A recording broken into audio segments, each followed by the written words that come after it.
while we often discuss about Sheikh Hasina, the other important principal player for quite some time has been Begum Khaleda Zia. She passed away recently. How do you evaluate her politics, her legacy? Well, Khaleda Zia, in fact, had a longer political trajectory than Sheikh Hasina because Mm, Sheikh Hasina, of course, left Bangladesh in the late 1970s, from mid 70s to late 1970s till 1981. In fact, on 13th of yeah. May 1981, that she returned to Dhaka. But Khaleda Zia had already, debuted in politics first as the housewife of Ziaur Rahman, and after Ziaur Rahman's assassination, she joined active politics. But by that time, she was already well known as the spouse of the president.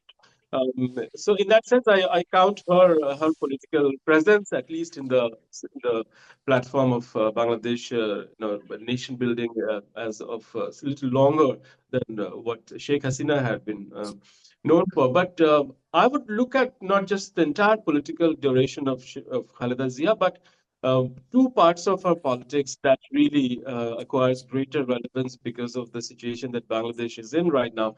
Number one is, of course, her struggle in the late 1980s when she was giving leadership to the anti-Ershad movement, and number two, when she came out of this political, rather this, she was imprisoned during Hasina's tenure.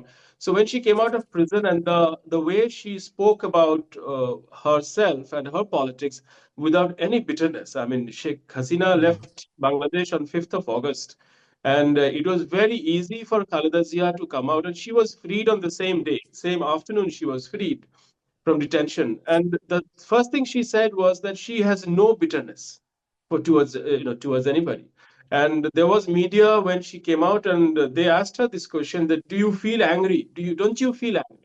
And she said, no, I have no bitterness towards anybody. Because I think it was not that she was a kind hearted person. I mean, she was actually politically extremely astute, and she saw that her allies who were with her in 2001 to 2006 period, that is Jamaat-e-Islami, would now emerge as her rivals because her long-term and her familiar rival, that is Hasina, had fled the country. So she, with her wisdom, she understood that now I have to sound reconciliatory because I will have old friends as my rivals. So they need to somehow they need to relax and they need to calm down because they're not going to be overwhelmed by my leadership because she was a great leader of the people. She could mobilize the people because she was a kind of a mother figure.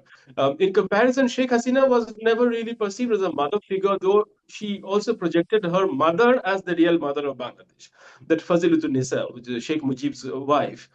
Sheikh Hasina always talked about her mother as the mother of Bangladesh. But then for BNP, Khaleda Zia was projected as the mother figure for the country. mm, So mm, Khaleda always had this healing sort of a personality that she carried. And I think these two aspects, that is, number one, in how she conducted herself during 89 to 90, during the anti-Ershad period as a Democrat, which was really the finest period of both Sheikh Hasina as well as Khaleda Zia, because they both came together. And surprisingly, even Jamaat-e-Islami supported them because there was such a popular urging for greater accountability and democracy in the country.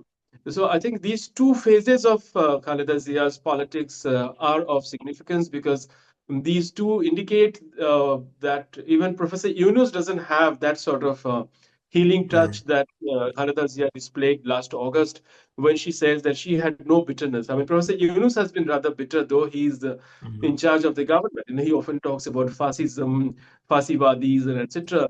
But Khaleda Zia never talked about her rivals in that term. I mean, she talked about fighting against tyranny, fighting against oppression, military rule, etc.